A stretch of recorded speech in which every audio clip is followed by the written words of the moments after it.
Selamat pagi. Kita lanjutkan pembahasan kita mengenai ekuitas.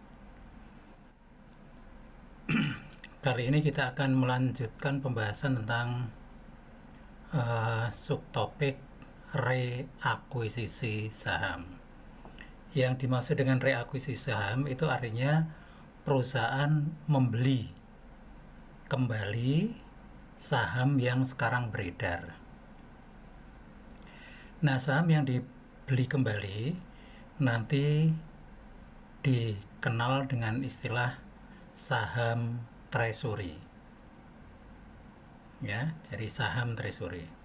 Sekarang kita lihat terlebih dahulu tujuan perusahaan melakukan reakuisisi saham itu apa saja. Yang pertama adalah untuk efisiensi pajak dari transaksi pembagian dividen ke pemegang saham. Jadi pembagian dividen kan juga kena pajak. Nah, untuk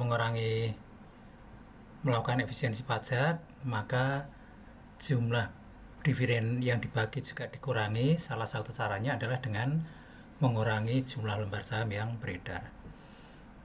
Kemudian juga untuk meningkatkan angka EPS. Ya, saudara pasti tahu EPS adalah earning per share atau laba per saham. Menghitung laba per saham adalah laba bersih dibagi dengan saham yang beredar. Nah, kalau saham yang beredar berkurang, berarti penyebutnya berkurang, maka angka EPS akan meningkat. Sama halnya, angka yang kedua adalah return on earning. Return on equity, maaf. Return on equity. Nah, return on equity itu cara ngitungnya adalah laba bersih dibagi dengan ekuitas. Nah, kalau ekuitasnya itu turun, ya, maka angka ROE-nya, return on equity, itu juga akan meningkat. Nah, peningkatan angka ROE ini juga dibutuhkan oleh perusahaan, sama halnya dengan EPS ini. Kalau angka EPS tinggi, angka ROE juga tinggi, ini pada akhirnya akan meningkatkan reputasi perusahaan dan juga nanti akan berdampak pada harga saham perusahaan yang tinggi. Kemudian yang ketiga adalah untuk memberikan saham ke karyawan guna memenuhi kontrak kompensasi saham atau untuk keperluan merger. Jadi saham yang dibeli itu juga bisa dimanfaatkan sebagai kompensasi saham. Artinya nanti akan dibayarkan ke karyawan. Kemudian yang berikutnya adalah untuk mengurangi jumlah pemegang saham. Kemudian dengan berkurangnya jumlah pemegang saham, itu hak suara di dalam RUPS itu juga akan berkurang, sehingga nanti proses pengambilan keputusan di rapat umum pemegang saham juga lebih sederhana. Kemudian yang terakhir adalah untuk menjaga stabilitas harga saham di bursa efek. Nah, ini memang saling berkaitan ya, tadi sudah saya singgung. Dengan naiknya angka EPS dan ROE ini akan meningkatkan reputasi, dan peningkatan reputasi ini minimum akan menstabilkan harga saham. Bahkan seringkali tidak hanya menstabilkan, tapi juga akan meningkatkan harga saham di bursa efek. Oke, sekarang kita masuk ke akuntansinya. Pembelian saham treasury ini dari si akuntansi ada dua metode yang bisa dipakai, yaitu metode cost, ini yang paling banyak dipakai, dan yang kedua metode nilai nominal. Dalam kuliah kita hanya akan bahas metode cost. Metode nilai nominal dulu pernah dibahas juga, tapi kali ini metode nilai nominal itu tidak kita bahas. Cukup satu saja, karena memang metode nilai nominal semakin lama itu dianggap tidak praktis ya, sehingga yang lazim atau yang banyak digunakan adalah metode cost. Nah, kemudian sebagai catatan nanti juga akan saya tunjukkan di laporan, saham treasury ini nanti pelaporannya masuk dalam kelompok ekuitas, dilaporkan pada bagian paling bawah dan nanti akan mengurangi. Jadi ini masuk dalam kategori akun kontra, ya, mengurangi angka di atasnya. Oke, sekarang kita lihat penjelasan awal. Ini cukup ringkas, tapi nanti akan kita gunakan sebagai pedoman. Saat dibeli, saham treasury dicatat sebesar cost-nya. Yang dimaksud dengan cost di sini adalah harga beli. Ya, jadi cost itu adalah harga beli. Saat dijual kembali, saham treasury juga dicatat sebesar cost-nya. Jika ada selisih antara nilai jual dan cost, ya tergantung selisihnya seperti apa ya. Kalau ada selisih lebih, nanti akan dicatat atau dikreditkan pada akun agio saham treasury. Nah, kalau ada selisih kurang bagaimana? Kalau ada selisih kurang, pertama kita lihat pada akun agio saham treasury. Ada saldonya atau tidak? Kalau ada saldonya, ya kita debitkan dulu ke akun ini. Ya. Jika tidak mencukupi atau bahkan tidak ada saldonya, maka kita akan debitkan ke akun laba ditahan. Nah, prinsip atau akuntansi untuk saham treasury seperti itu. Oke, kita masuk ke contoh ya. Misalnya UC Company mengeluarkan 15.000 lembar saham dengan nilai nominal $1 per lembar dengan harga 25 per lembar. Ya, nah ini bagaimana mencatat saham yang dikeluarkan pertama kali, saya kira tidak perlu kita diskusikan. Kemudian sekarang kita asumsikan saham perusahaan sudah beredar tadi berapa, 15.000 ya.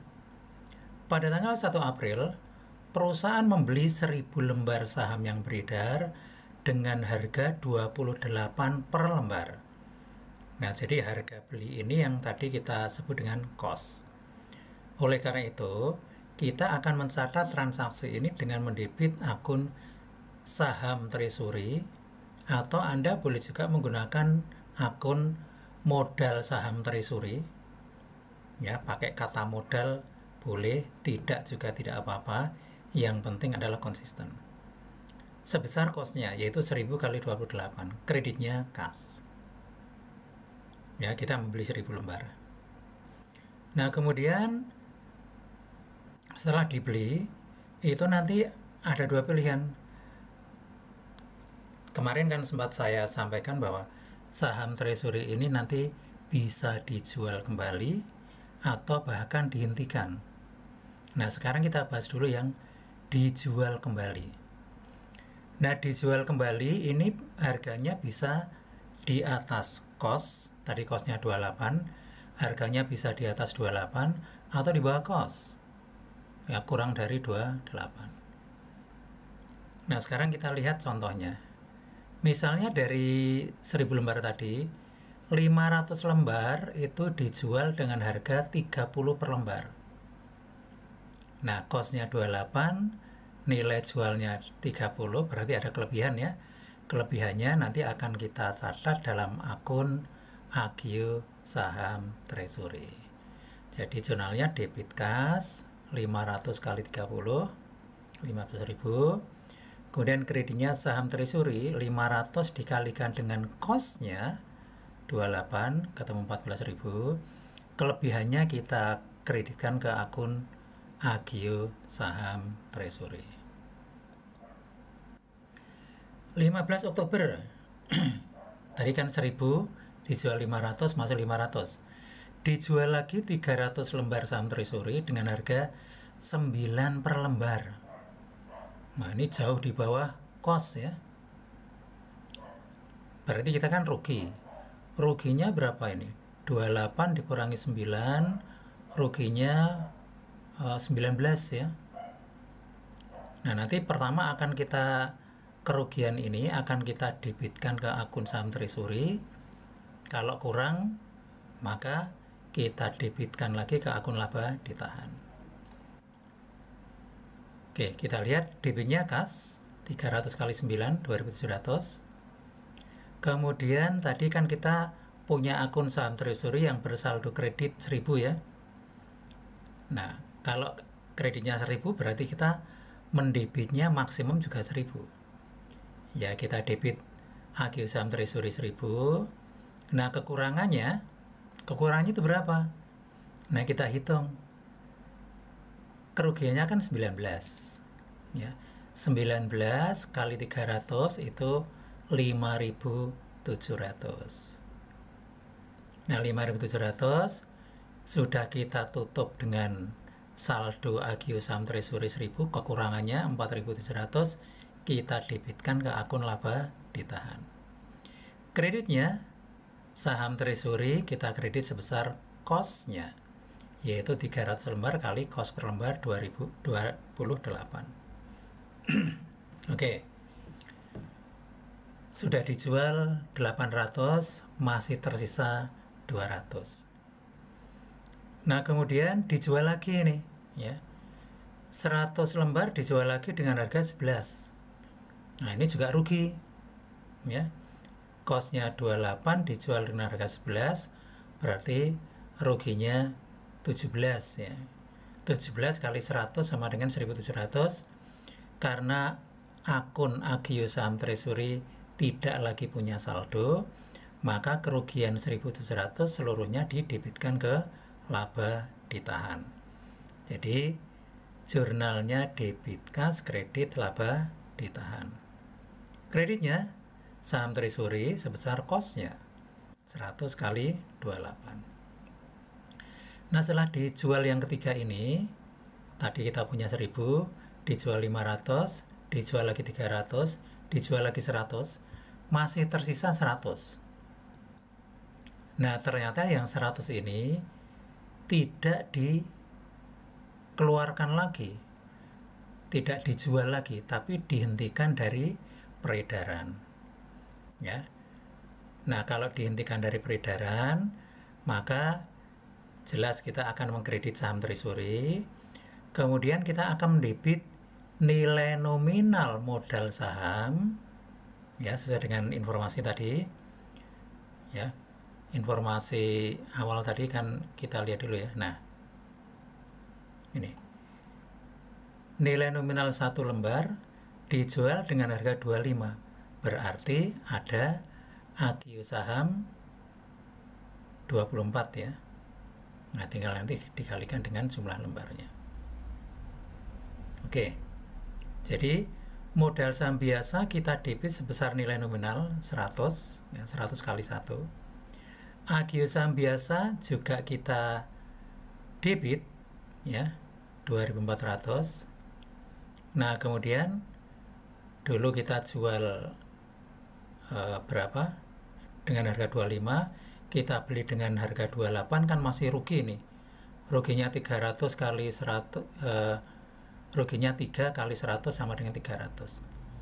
Jadi laba ditahan di debit 300. Ini untuk menampung kerugian. Ini namanya kerugian penghentian saham treasury. Oke, cukup ya untuk saham treasury. Nah, sekarang kita lihat bagaimana pelaporan saham treasury di laporan posisi keuangan. Ini adalah ekuitas saham tanpa saham treasury.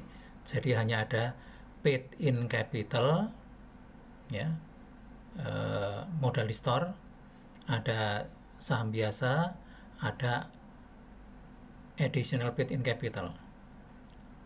Total modal di store ya sekian, kemudian ada laba ditahan 300. Nah, total ekuitas yang dimiliki 1.300. Nah, kemudian ini adalah struktur modal kalau kita punya saham treasury. Nah, seperti tadi saya sampaikan, saham treasury ini dilaporkan pada kelompok ini tapi paling bawah dan bersifat mengurangi angka di atas, sehingga akun ini seperti saya katakan tadi termasuk akun kontra. Oke, itu penyajiannya ya. Nah, sekarang kita masuk ke pembahasan elemen ekuitas yang berikutnya adalah laba ditahan. Secara umum, saudara sudah paham bahwa laba ditahan adalah akumulasi atau kumpulan laba dari tahun-tahun sebelumnya. Tapi saudara di sini bisa melihat bahwa di akun yang saya buat dalam bentuk T ini, laba ditahan ini sebetulnya tidak hanya digunakan untuk menampung laba atau rugi tahun-tahun berjalan ya. Kita lihat akun laba ditahan itu akan dikredit, artinya bertambah. Jadi karena ini merupakan bagian dari akun ekuitas, kalau bertambah dicatat di sisi kredit, berkurang dicatat di sisi debit. Nah, kalau ada laba itu akan dicatat di sebelah kanan karena menambah. Kemudian ada penyesuaian tahun sebelumnya yang bersifat menambah, itu juga dimasukkan di sisi kanan. Kemudian ada lagi penyesuaian karena adanya reorganisasi semu atau kuasi reorganisasi. Nah, ini topik tentang reorganisasi semu dulu juga pernah diberikan, tapi sekarang tidak lagi. Nah, kemudian di sisi sebelah kiri itu yang jelas lawannya laba adalah rugi. Jadi kalau ada rugi nanti akan kita tampung di sisi debit. Kemudian penyesuaian tahun sebelumnya jika ada dan sifatnya mengurangi laba. Kemudian kalau ada pembagian dividen juga mengurangi laba ditahan, dicatat di sisi debit. Kemudian yang terakhir tadi yang baru saja kita bahas, rugi karena transaksi saham treasury, terutama ketika dijual kembali atau bahkan tadi ketika saham treasury dihentikan sama sekali dari peredaran. Ya, jadi secara keseluruhan ini transaksi-transaksi atau peristiwa-peristiwa yang mempengaruhi akun laba ditahan. Nah, sekarang kita akan bahas mengenai dividen. Dividen adalah pembayaran sebagian laba perusahaan kepada pemegang saham. Dividen yang dibayarkan ini umumnya lebih kecil dari saldo laba ditahan. Jadi jarang sekali atau belum pernah terjadi, jarang terjadi ya. Itu dividen itu sama dengan atau bahkan melebihi laba ditahan. Ya. Kalau melebihi jelas tidak logis ya. Tapi kalau sama dengan ini ya bisa, tapi jarang terjadi. Mengapa demikian? Yang pertama, karena adanya persetujuan dengan kreditor untuk tidak membagikan laba ditahan seluruhnya. Untuk apa? Untuk mengantisipasi kemungkinan terjadinya rugi. Pihak yang berkepentingan terhadap perusahaan itu kan tidak hanya investor atau pemegang saham, tapi juga kreditor. Dia harus memastikan bahwa uang yang dipinjamkan ke perusahaan itu aman. Nah, salah satunya ada klausul agar laba ditahan tidak seluruhnya dibagi dalam bentuk dividen. Sehingga kalau ada kerugian ini masih bisa di cover, bisa ditutup dengan saldo laba ditahan yang tersisa. Kemudian yang kedua, mungkin ada peraturan dari instansi tertentu yang melarang pembagian dividen dilakukan sebesar saldo laba ditahan. Kemudian dari si intern perusahaan ada kebijakan pencadangan untuk tujuan pengembangan perusahaan atau reinvestasi. Kemudian juga dari si internal ada kebijakan untuk bisa membayar dividen secara rutin setiap tahun. Pembayaran dividen secara rutin setiap tahun ini penting sekali ya dalam rangka untuk menjaga reputasi perusahaan. Dan kalau reputasi terjaga, maka harga saham akan stabil. Ya. Karena kadang-kadang perusahaan itu kan bisa memperoleh laba yang besar, kadang-kadang kecil, mungkin kadang-kadang rugi gitu ya. Tapi rugi itu bukan merupakan halangan untuk membagi dividen, asal memang saldo laba ditahan mencukupi. Ya, jadi kalau perusahaan memperoleh rugi, belum tentu dia tidak membayar dividen. Justru pembayaran dividen ini diupayakan untuk rutin setiap tahun. Dan kebijakan untuk dividen ini biasanya diputuskan melalui rapat umum pemegang saham di akhir tahun. Kemudian juga ada kebijakan pencadangan untuk menutup rugi. Nah, ini alasan-alasan atau penjelasan mengapa pembayaran dividen biasanya lebih kecil dari saldo laba ditahan. Nah, ini contoh kebijakan dividen ya. Hanya salah satu contoh, sehingga nanti kalau saudara melihat contoh di tempat lain itu mungkin bisa berbeda. Ya, misalnya perusahaan merencanakan untuk menahan atau tidak membagi laba karena perusahaan memerlukan dana untuk pengembangan bisnis. Perusahaan juga tidak akan membagi dividen tunai untuk saham biasa kelompok A dan kelompok B dalam beberapa tahun mendatang. Kebijakan ini disebabkan perusahaan terikat pada persetujuan dengan kreditur atau debt agreement. Perusahaan akan membayarkan dividen untuk saham biasa kelompok A dan B apabila utang kepada kreditur sudah jatuh tempo dengan terlebih dahulu membayar dividen untuk saham prioritas. Nah, ada juga yang seperti ini. Ini termasuk yang konservatif.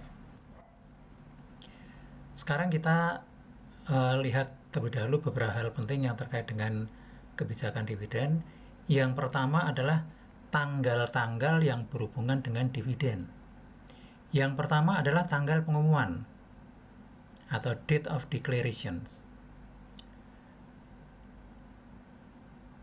Tanggal pengumuman atau date of declarations yaitu tanggal saat dividen diumumkan secara resmi. Kalau perusahaan mengumumkan dividen, berarti sudah terjadi transaksi, sudah timbul kewajiban, ya, kewajiban untuk membayar dividen. Nah, timbul kewajiban berarti sudah ada pencatatan. Saat diumumkan, perusahaan akan mendebit akun laba ditahan dan mengkredit akun utang dividen. Yang kedua adalah date of record. Date of record adalah tanggal pencatatan pemegang saham yang berhak menerima pembayaran dividen. Nah, ini perlu saya jelaskan begini. Saham perusahaan itu kan diperdagangkan setiap hari di pasar modal. Jadi hampir setiap hari itu saham itu berpindah tangan. Nah, sehingga kalau perusahaan akan membagi dividen, kan harus pasti siapa yang berhak menerima dividen ini. Oleh karena itu ditetapkan yang berhak menerima dividen adalah mereka yang memegang saham atau memiliki saham perusahaan pada tanggal tertentu. Nah, perlu saya tambahkan bahwa di pasar modal itu ada lembaga yang memang tugasnya melakukan pencatatan siapa yang memegang saham perusahaan apa tanggal sekian ya, ada lembaga khusus itu. Nah, kita nanti memperoleh informasinya dari lembaga tersebut. Nah, tanggal pencatatan ini karena memang tidak ada transaksi, maka tidak ada jurnal yang dibuat. Kemudian yang ketiga adalah date of payment, yaitu tanggal pembayaran dividen. Pada tanggal ini, perusahaan akan mendebit akun utang dividen dan mengkredit akun kas. Itu mengenai tanggal-tanggal ya. Nah, sekarang jenis-jenis dividen. Jenis-jenis dividen di sini ada 5. Yang pertama adalah cash dividend, yaitu dividen yang dibayarkan dalam bentuk kas. Ini yang paling lazim. Kemudian ada lagi property dividend. Sesuai dengan namanya, property dividend ini adalah dividen yang dibayarkan dalam bentuk aset selain kas. Meskipun namanya aset selain kas, itu tidak sembarang aset yang dibayarkan. Kalau aset berupa gedung ya nggak bisa. Aset berupa tanah juga tidak bisa. Biasanya atau yang umum, aset yang dibayarkan selain kas yang dibayarkan sebagai dividen adalah sekuritas. Tapi ini pun juga jarang, hanya dalam kondisi tertentu saja dilakukan. Ada lagi yang ketiga namanya scrip dividend. Nah, scrip dividend ini adalah sebetulnya sama dengan cash dividend, tapi ini adalah dividen yang pembayarannya ditunda dengan cara mengeluarkan scrip yang menyerupai wesel. Jadi ketika dibayarkan, yang dibayarkan itu hanya surat kesanggupan untuk membayar, namanya scrip ya. Nah, ini hanya sekedar untuk menunda pembayaran karena mungkin perusahaan di satu sisi ingin segera bayar dividen, akan tetapi dana yang dibutuhkan itu belum mencukupi. Yang keempat adalah liquidating dividend atau dividen likuidasi. Nah, pengertian likuidasi itu sebetulnya adalah pembubaran perusahaan. Nah, dalam konteks ini, likuidasi itu artinya adalah pengembalian modal. Modal tadinya kita peroleh dari investor, dari pemegang saham, kita kembalikan. Jadi, sebagian dividen yang dibayarkan itu berupa pengembalian modal. Ya. Nah, kemudian yang kelima adalah share dividend atau stock dividend atau dividen saham, yaitu dividen yang diberikan kepada pemegang saham dalam bentuk saham, tidak dalam bentuk uang tunai, tapi dalam bentuk saham. Dalam transaksi stok atau share dividen ini tidak ada aset yang dibagikan. Dan setiap pemegang saham, meskipun jumlah lembar sahamnya bertambah, tapi proporsi kepemilikannya sama antara sebelum dan setelah pembagian dividen saham. Jadi, kalau sebelum adanya share dividen ini, misalnya saya punya saham 20%. Nah, setelah ada pembagian share dividen, porsi kepemilikan saya masih sama, 20%. Meskipun jumlah lembar yang saya miliki bertambah proporsional, tapi pemegang saham lain juga bertambah secara proporsional, jadi persentasenya masih sama. Oke, sekarang kita kaji saja satu persatu. Misalnya pada tanggal 10 Juni perusahaan mengumumkan dividen tunai sebesar 2.500 per lembar saham untuk 1.800.000 lembar saham yang tercatat pada tanggal 16 Juni. Dividen akan dibayarkan pada tanggal 16 Juli. Nah, kita lihat di sini tanggal pengumuman adalah 10 Juni. Pada tanggal ini kita akan membuat jurnal debit laba ditahan, kredit, utang, dividen. Angkanya dari mana? Kita tinggal mengalihkan jumlah lembar dikalikan dividen per saham. Tanggal 16 Juni itu adalah tanggal pencatatan dividen. Nah, untuk tanggal 16 tidak ada jurnal karena memang tidak ada transaksi. Tanggal 16 Juli saat pembayaran dividen, kita akan mendebit utang dividen, kreditnya kas. Nah, ini untuk cash dividen ya.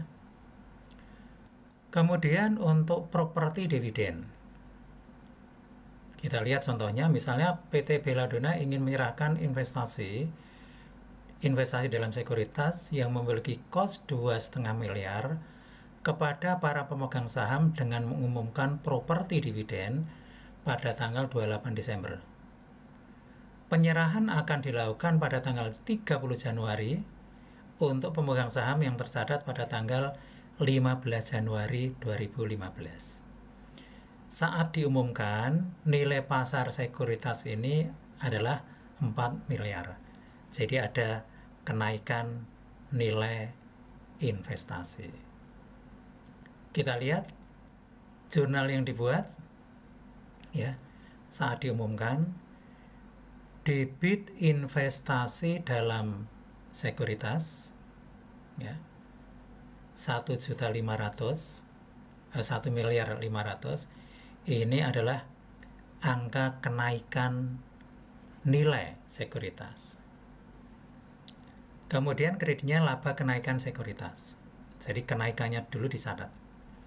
Kemudian setelah itu, pada tanggal yang sama, barulah kita mencatat pengumuman dividen, debit laba ditahan, kredit, utang dividen properti. Tanggal 15 Januari, itu tanggal pencatatan, tidak ada jurnal. Tanggal 30 Januari, ketika kita membayarkan atau menyerahkan dividen, kita akan mendebit utang dividen properti, kreditnya investasi dalam sekuritas. Nah, ini contoh dividen yang diserahkan bukan dalam bentuk kas. Nah, sekarang skrip dividen. Ya, seperti tadi saya jelaskan, skrip dividen ini sebetulnya sama dengan dividen tunai, tapi pembayarannya ditunda. Ya. Dengan cara mengeluarkan skrip atau wesel berjangka berapa bulan gitu ya, dengan tingkat bunga tertentu. Kita lihat kasusnya, PT Mutiara saat ini tidak memiliki kas dalam jumlah yang cukup untuk membayar dividen. Oleh karena itu, pada tanggal 27 Mei, perusahaan mengumumkan skrip dividen berupa wesel berjangka 2 bulan senilai 1.600 per lembar untuk 2.531.250 lembar saham yang tercatat per 5 Juni. Wesel tersebut berbunga 10% dan jatuh tempo pada tanggal 27 Juli 2014. Kita lihat ya. Saat diumumkan, kita mendebit akun laba ditahan dan mengkredit utang wesel. Ya, langsung utang wesel. Kemudian pada saat wesel dibayarkan, ya debit utang wesel, debit lagi beban bunga. Yang ngitungnya seperti apa tidak perlu kita bahas ya, saudara sudah tahu bagaimana cara ngitung bunga wesel. Ya. Kreditnya kas. Nah, jadi sebetulnya mirip dengan dividen tunai, hanya pembayarannya itu ditunda. Ya, tidak segera, karena memang di satu sisi perusahaan harus mengumumkan dividen karena sudah diputuskan di rapat umum pemegang saham akhir tahun lalu. Jadi mau tidak mau harus diumumkan, tapi karena uangnya belum mencukupi saat itu, ya, maka dilakukan dengan cara mengeluarkan dividen skrip. Nah, sekarang yang lebih penting ini ya, saudara perlu juga mulai memahami tentang persoalan likuidasi. Misalnya PT Cempaka mengumumkan dividen tunai sebesar 2.400.000.000 dengan catatan yang 900 juta itu merupakan pembagian laba atau dividen murni, ya. Sedangkan sisanya merupakan pengembalian modal. Jadi yang dividen murni 900, kemudian yang 1.500.000.000 itu merupakan pengembalian modal atau likuidasi ya. Nah, jurnalnya debit laba ditahan, ini yang pembagian dividen murni ya. Kemudian debit lagi agio saham biasa, kreditnya utang dividen. Jadi agio itu kan bagian dari modal. Nah, kemudian saat dibayarkan ya tinggal debit utang dividen, kreditnya kas. Nah, di sini memang yang namanya liquidating dividen itu ya yang 1.500.000.000 itu. Kalau yang 900 itu ya dividen murni gitu ya. Murni dividen. Oke, sekarang yang terakhir adalah stock dividen atau share dividen atau saham dividen saham. Kita lihat kasusnya. Misalnya PT Indragiri saat ini memiliki 1.000 lembar saham beredar dengan nilai nominal 200.000 per lembar. Jadi total nilainya berapa itu? 200 juta gitu ya. Saldo laba ditahan 100 juta. Perusahaan mengumumkan stok dividen 10%. Nah, 10% itu ya artinya 10% dari saham yang ada saat itu. Kalau yang ada saat itu 1.000 lembar, berarti 10%-nya adalah 100 lembar saham. Nilai pasar saham saat itu adalah 260.000 per lembar. Oke, kita lihat ya. Jurnal yang dibuat saat itu, debit laba ditahan 26 juta. Kemudian kreditnya saham biasa dibagikan. Ini saham biasa di bagian ini belum diserahkan. Sementara kita tampung dalam akun saham biasa dibagikan sebesar nilai nominal ya, yaitu 100 dikalikan 200. Kelebihannya kita catat dalam akun agio saham biasa. Nah, sekarang coba Anda perhatikan. Kita mendebit salah satu akun ekuitas, tapi kita juga mengkredit akun-akun ekuitas. Ya, jadi secara total ekuitasnya tidak berubah. Yang berubah adalah komposisinya. Laba ditahannya berkurang, kemudian nanti elemen sahamnya itu bertambah. Ini saat diumumkan. Ya. Kemudian saat saham diserahkan, maka akun saham biasa dibagikan di debit, kreditnya saham biasa. Ya. Nah, jadi di sini salah satu elemen ekuitas berkurang, tapi elemen ekuitas lainnya bertambah dalam jumlah yang sama. Sehingga secara total ekuitasnya tidak berubah. Nanti yang berubah hanya komposisinya. Ya, nah sekarang kita lihat. Ini posisi ekuitas sebelum pembagian dividen. Ada modal saham 200 juta, laba ditahan 100 juta. Total 300 juta. Nah, ini dipegang oleh tiga pihak ya, A, B, dan C itu. Nah, A, B, dan C itu bisa pribadi, bisa institusi. Ya, masing-masing memiliki 40%, 5%, dan 10%. Totalnya 300 juta. Ini sebelum ya. Jumlah modalnya berapa? 300. Nah, setelah dividen diumumkan tapi belum dibayarkan, jumlahnya tetap 300, tapi komposisinya berubah. Ya. Modal saham tetap 200, modal saham dibagikan ya 20 juta. Kemudian agio saham ya, agio saham 6 juta. Laba ditahan tadinya 100 tinggal 74. Totalnya tetap 300 juta. Nah, setelah saham diserahkan, maka modal sahamnya tadinya 1.000 lembar menjadi 1.100, totalnya 220. ada AG saham 6 juta, laba bertahan 74. Totalnya tetap 300 juta. Jadi yang berubah adalah struktur dan komposisi. Kita lihat pemegang saham A, jumlah lembar yang dimiliki naik dari 400 menjadi 440, B naik dari 500 menjadi 550, C naik dari 100 menjadi 110. Tapi persentase kepemilikannya tidak berubah, masing-masing 40, 50, dan 10%. Nah, ini tentang share dividen atau stok dividen. Oke, nah setelah kita membahas mengenai jenis-jenis dividen dan jurnalnya, sekarang kita akan mendiskusikan tentang perhitungan dividen. Seperti pernah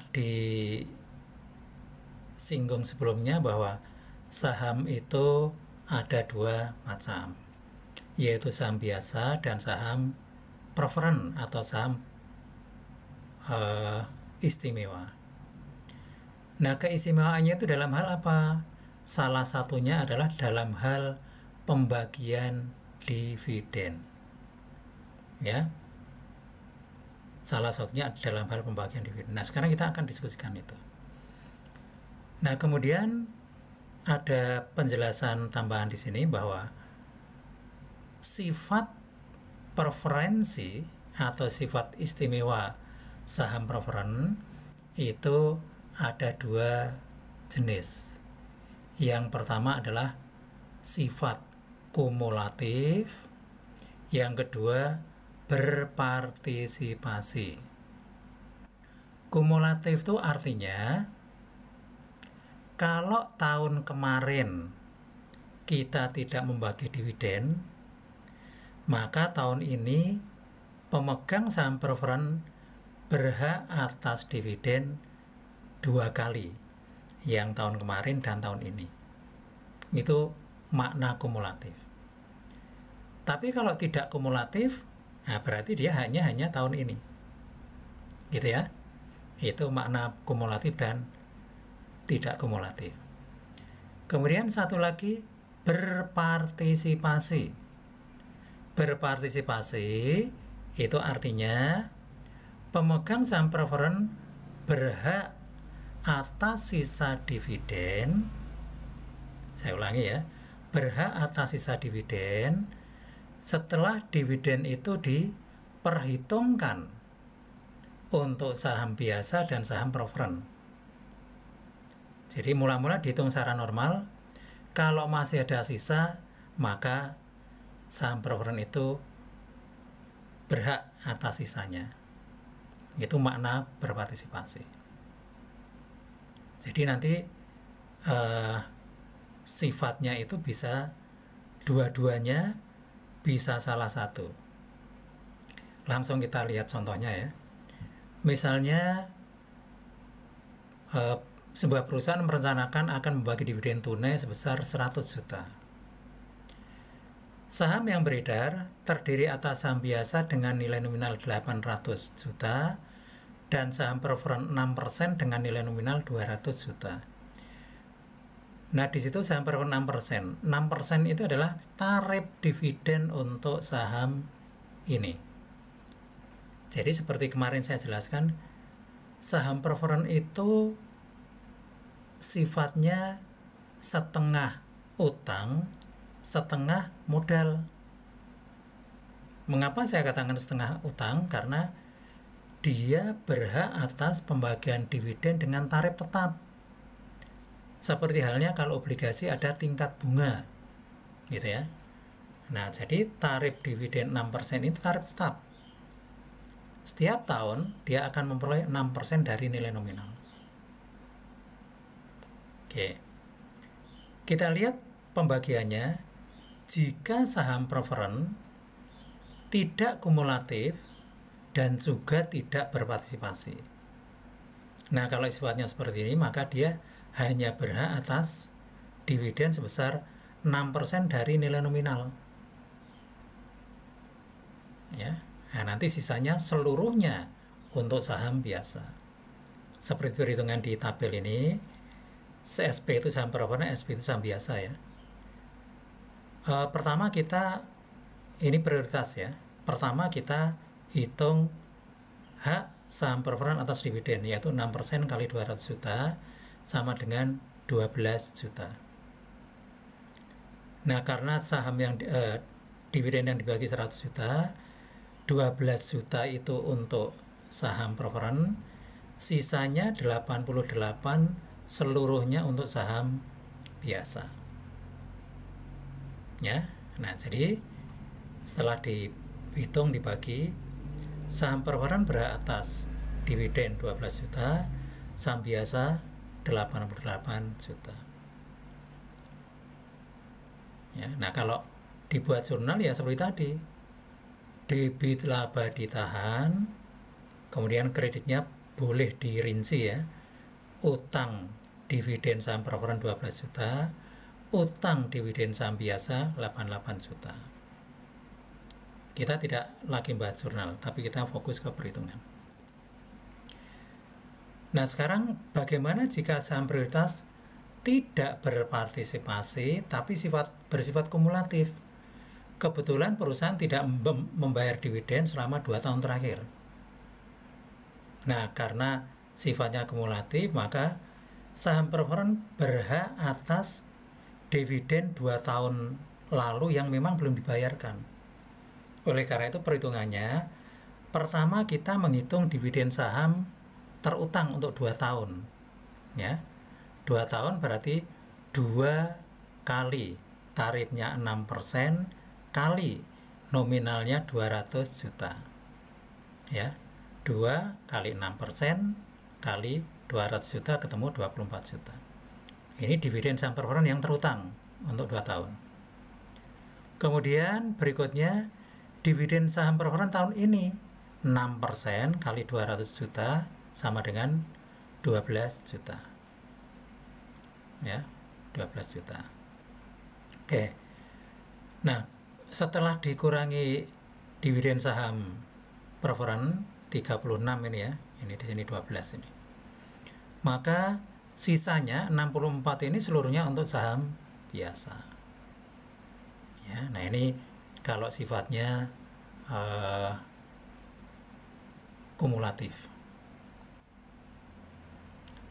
Kemudian bagaimana kalau sifatnya berpartisipasi tapi tidak kumulatif?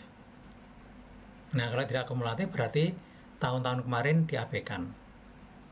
Tapi kalau berpartisipasi penuh, itu ngitungnya begini. Pertama kita ngitung dividen untuk saham preferred, tarifnya 6%, kali nilai nominal 200 juta ketemu 12 juta. 6% juga kita gunakan untuk menghitung dividen untuk saham biasa tahap 1. Jadi tahap 1 untuk saham biasa ini tarifnya sama 6% ya, kali tadi berapa, 800 juta gitu ya, ketemu 48 juta. Jadi pembayaran dividen tahap 1 itu 60. Nah, kemudian dividen yang dibayarkan itu kan 100. Sudah dikurangi tahap 1 60, sisanya masih 40. Ya, masih 40. Nah, 40 ini nanti akan dibagikan untuk saham preferred dan saham biasa berapa masing-masing. Nah, ini sebenarnya ada perhitungannya ini. Perhitungannya di bawah ya, saya bacakan aja. Dividen yang diberikan 100, kemudian dividen tahap pertama 60, sisa masih 40. Nah, 40 ini kemudian dibagi dengan total modal saham untuk saham preferred kan 200, untuk saham biasa 800, di total kan 1 miliar. 40 dibagi 1 miliar kali 100% sama dengan 4%. Jadi angka 4% ketemunya dari situ. Ya. Nah, sehingga sisanya yang 40 juta ini, yang 8 juta 8 juta itu 4% kali 200 juta untuk saham preferred. Kemudian 4% kali 800 juta ketemu 32 juta untuk saham biasa. Ya, sehingga di sini saham preferred memperoleh bagian 20 juta, saham biasa 80 juta. Nah, ini cara ngitung 4% ya. Cara ngitung 8 dan 32 itu sebetulnya bisa juga dilakukan tanpa menghitung yang 4% dulu. Kita langsung menggunakan perbandingan modal. Modal saham preferred kan 200, saham biasa 800. Jadi 2 berbanding 8 atau 1 berbanding 4. Ya, 1 berbanding 4. Berarti saham preferred memperoleh bagian 1/5 kali 40, saham biasa 4/5 kali 40. Bisa juga seperti itu. Jadi untuk bagi 40 langsung aja dengan perbandingan nilai nominal masing-masing saham. Ya. Bisa juga menggunakan pola ini ketemu tarif gitu ya. Bisa juga langsung menggunakan perbandingan modal. Oke.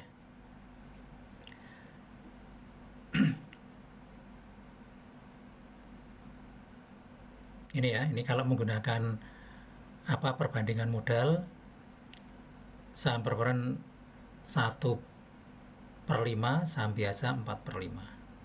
Ya. Sama hasilnya. Nah, kemudian yang terakhir, bagaimana kalau saham prioritas berpartisipasi penuh sekaligus juga kumulatif? Kebetulan perusahaan tidak membayar dividen selama 2 tahun terakhir. Nah, ngitungnya ya seperti tadi. Pertama, kita ngitung dividen terutang untuk saham preferred 2 tahun, berarti 2 kali 6% kali 200 juta ketemu 24. Kemudian perhitungan tahap 1 tahun ini pakai tarif 6% semua. 6% kali 200 ketemu 12, 6% kali 800 ketemu 48, di total 60. Ini kalau dijumlahkan 24 tambah 60 sudah 84 ya, sisanya 16 ya. Nah, 16 itu langsung saja dibagi ke saham preferred dan saham biasa sesuai dengan perbandingan modal 1/4. Jadi saham preferred memperoleh 1/5 kali 16 ketemu sekian, saham biasa 1/5 kali 16, 4/5 kali 16 ketemu 12.800. Ya. Kalau mau pakai persentase bisa juga, tapi saya kira lebih praktis langsung pakai perbandingan modal ya. Dijumlahkan maka saham preferred memperoleh bagian 39.200, saham biasa 60.800. Nah, ini cara ngitung dividen saham preferred saham biasa sesuai dengan sifat preferensi untuk saham preferred. Ada beberapa kombinasi preferensi tadi ya. Nah, berikutnya saya akan menjelaskan mengenai stock split atau pemecahan saham. Stock split ini merupakan upaya untuk menurunkan nilai saham per lembar. Nah, mengapa harus diturunkan? Ini kalau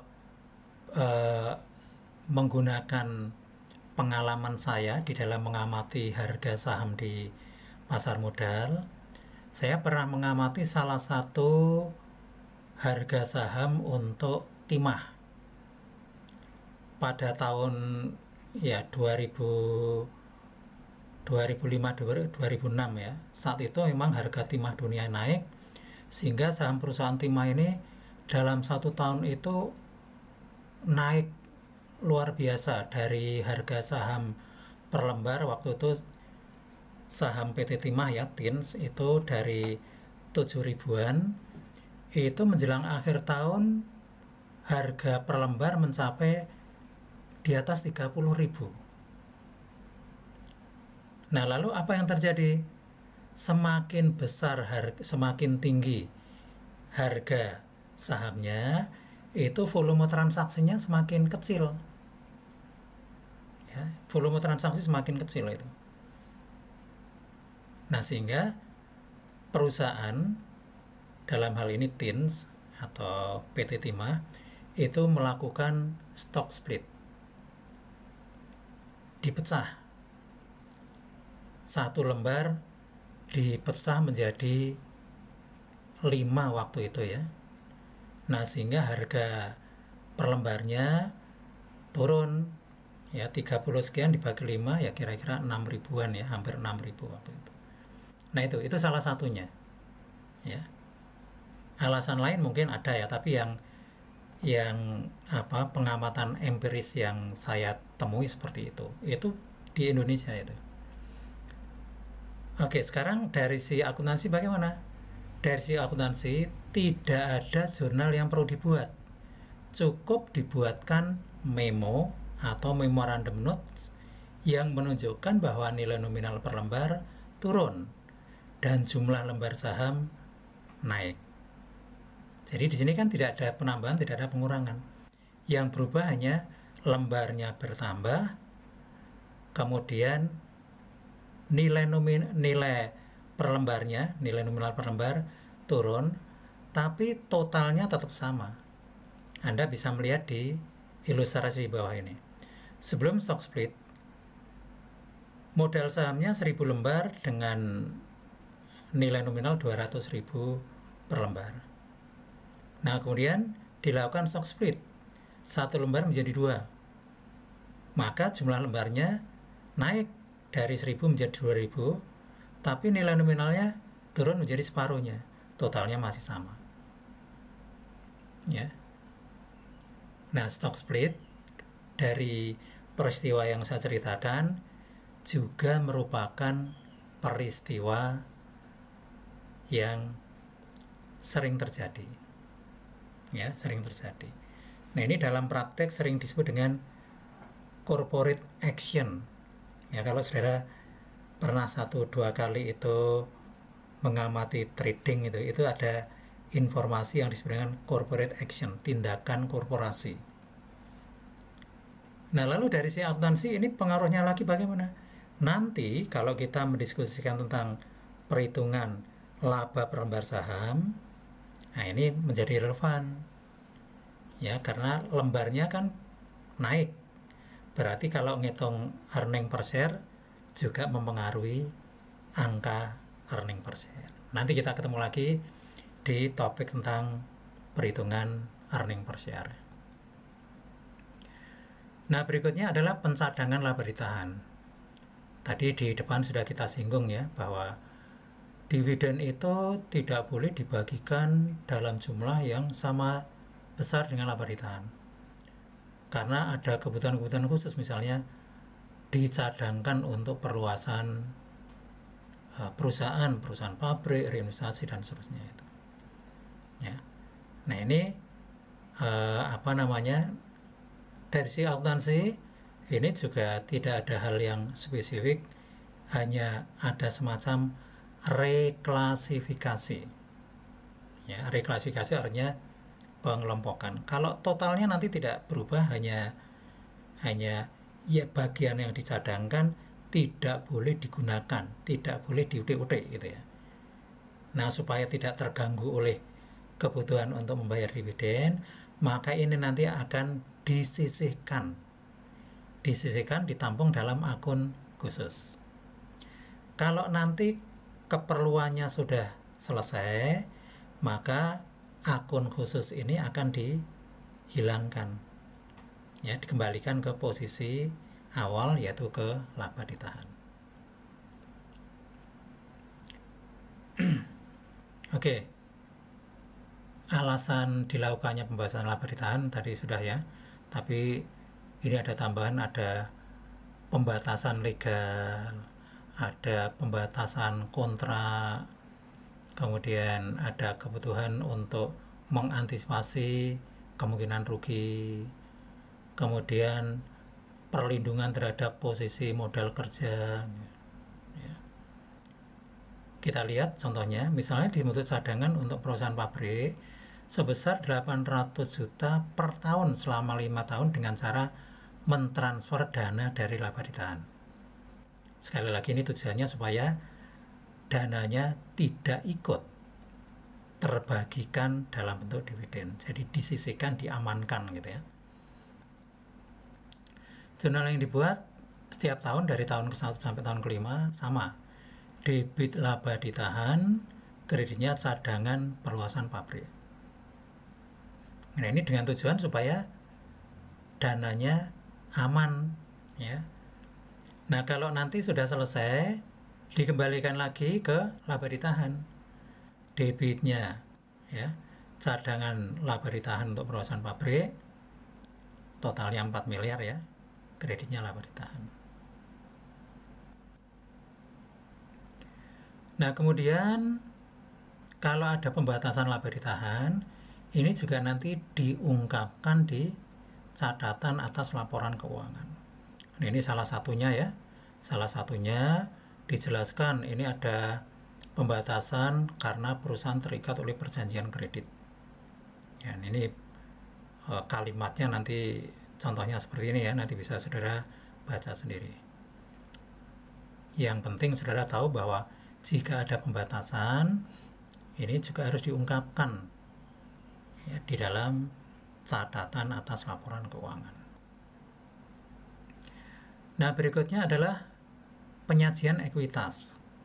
Ini contoh penyajian ekuitas yang cukup lengkap ya. Ada modal saham preferred, ada modal saham biasa, kemudian ada saham biasa yang akan dibagikan ini ada pembagian dividen saham ya. Kemudian share premium itu agio saham preferred, share premium ordinary agio saham biasa. Kemudian ada laba ditahan, ada saham treasury, ini sifatnya mengurangi. Kemudian ada akumulasi OCI. Ini kalau ini rugi ya. Accumulated other comprehensive loss. Kalau income ya berarti ini laba, kalau ini kurang berarti loss ini. Nah, ini yang lengkap strukturnya seperti ini. Total ekuitas 12 juta. Nah, kemudian laporan perubahan ekuitas ini untuk yang model sekarang kan dibagi menjadi kolom-kolom ya, sesuai dengan elemen-elemen di dalam laporan posisi keuangan. Oke, ini contohnya saja, tidak akan saya ulas. Nah, kemudian yang berikutnya adalah analisis.